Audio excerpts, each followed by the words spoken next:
Bueno, muy buenos días. Hoy vamos a dar inicio a la primera videoconferencia de investigación cuantitativa, pero vamos a tocar los aspectos básicos de estadística, es decir, como es investigación cuantitativa, vamos a ver algunos aspectos que corresponden a la estadística. Y yo entiendo que ustedes, pues hay una serie de aspectos que yo voy a nombrar, que voy a mencionar acá como conceptos, que ustedes los tienen, los saben, pero posiblemente, o sea, la idea es hacer un recordatorio, un refrescamiento para unos y probablemente para algunos pues sea una información hasta cierto punto nueva. Pero la necesitamos para poder avanzar y entender los otros aspectos. Primero voy a preguntar, al cambiar esta diapositiva, les voy a preguntar si están viendo la diapositiva, la están viendo por una parte, y si me están escuchando también. Entonces serían dos preguntas. Primero, ¿están viendo la diapositiva? Uno, ya Héctor me dijo que sí, basta que uno me diga que sí y los demás la deben estar viendo. Si alguien no la estuviera viendo es porque hay un problema interno allí de su computador. Ok, muy bien. La están viendo. Ahora la segunda pregunta, ¿me están escuchando? ¿Me están escuchando? Sí. Ok, perfecto. Es decir, tenemos audio y tenemos imagen. Bueno, uno de los conceptos por los cuales vamos a comenzar es la definición de estadística. En el caso de la definición de estadística, pues mire, en los libros clásicos, y ustedes seguramente ya lo han visto, algunos la definen como una ciencia, otros lo definen como una técnica, es decir, no hay un consenso con relación a este concepto. Digamos que el criterio más acercado, y el que como que más se corresponde, es que es un conjunto de métodos que permite recolectar, agrupar y presentar los datos para analizarlos e interpretarlos y hacer predicciones e inferencias con un determinado margen de error.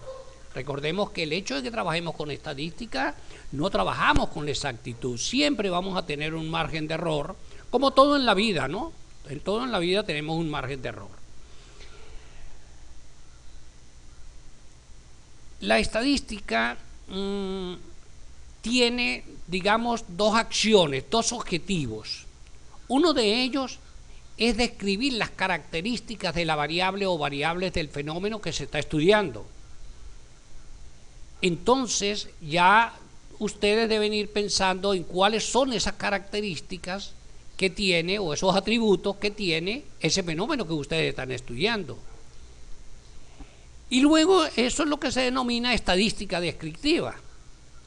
Pero hay otro objetivo de la estadística que es extraer conclusiones válidas acerca del comportamiento de una variable en una población a partir de una muestra representativa.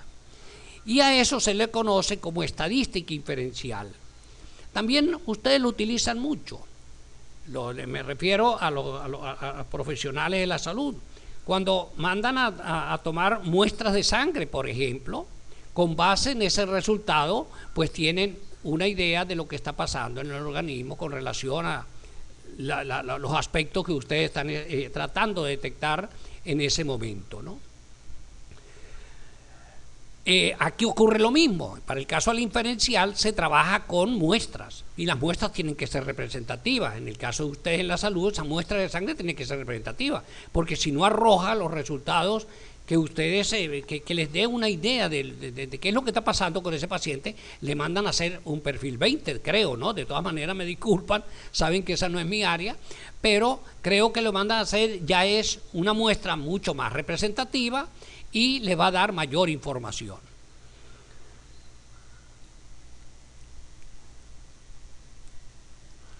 Hablamos de en las dos objetivos de la estadística se habla de variables y exactamente en sus trabajos hay variables. Entonces recordemos qué es la variable. Pues bueno, la variable es una propiedad, es una característica o atributo que puede presentarse en ciertos sujetos en grados y modalidades diferentes, obviamente que son susceptibles de medición. Ejemplo, los niveles de colesterol, triglicéridos, el rendimiento académico, la nacionalidad, el estado civil, el estrato social, entre otros.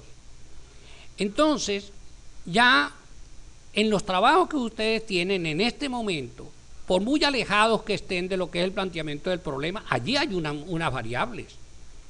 Por lo menos 2 variables o una variable debe haber. Entonces ya hay que ir identificando esa variable, no para el marco teórico, pero sí ir pensando en ella, porque el marco teórico me va a ayudar a fortalecer y a precisar esa variable.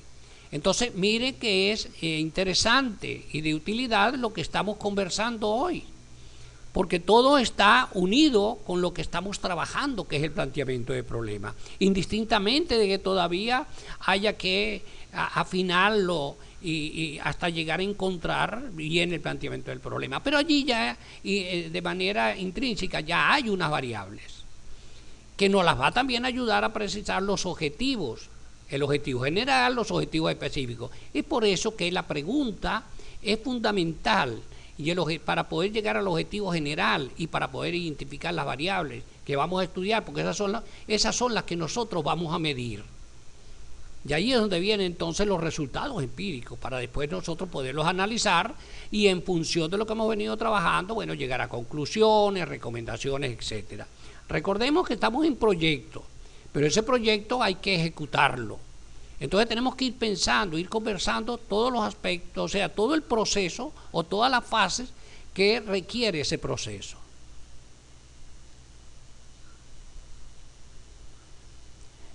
Las variables nos encontramos con las cuantitativas y las cualitativas. En las variables cuantitativas tenemos las que son continuas y las que son discretas. Las continuas son aquellas que permiten fraccionamiento, como por ejemplo la distancia que hay de Guatire a la Urbina.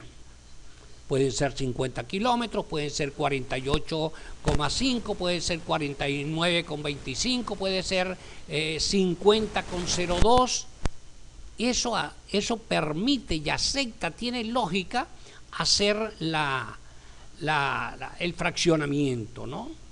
Ahora, no sé, por ejemplo, si en los niveles de triglicéridos, de colesterol, la presión, son variables que admiten fraccionamiento o son valores enteros. Si son valores enteros, estas variables vendrían a ser discretas, es decir, no acepta fraccionamiento. Por ejemplo, en un hogar podemos tener, pueden haber 4 personas y un niño de 2 años. Pero allí hay 5 personas, porque ese niño de 2 años es pequeño y todo lo que quiera, pero es una persona. Allí no hay fraccionamiento. La cantidad de carros que pueden estar moviendo en este momento por la avenida Francisco de Miranda. Bueno, ahí van a haber autobuses, camiones, carros de diferente naturaleza, pero ahí no, y van unos carros pequeños, pero ahí no podemos decir que en este momento hay 400 y cuarto de carro, porque resulta que por allí va un carro pequeño. No, es un carro también, porque estamos viendo es la unidad, el elemento como tal, no si es grande o es pequeño, ya eso sería otro aspecto a valorar, otro aspecto a medir. Las cualitativas las encontramos con las dicotómicas y las categóricas. Las dicotómicas son, por ejemplo, verdadero, falso, afirmativo, negativo, asistió, no asistió, entregó, no entregó la actividad, aprobó, no aprobó la actividad, ¿ok? Fue a la fiesta, no fue a la fiesta. Esas son dicotómicas. Y las categóricas son las que tienen más de 2 categorías. Por ejemplo, el estado civil. Otro sería la afiliación política, otro sería la creencia religiosa, los colores los sabores de los helados, por ejemplo, los colores de las paredes de una casa, ¿no? Si tiene varios, obviamente. Entonces, estas variables cualitativas son bien interesantes.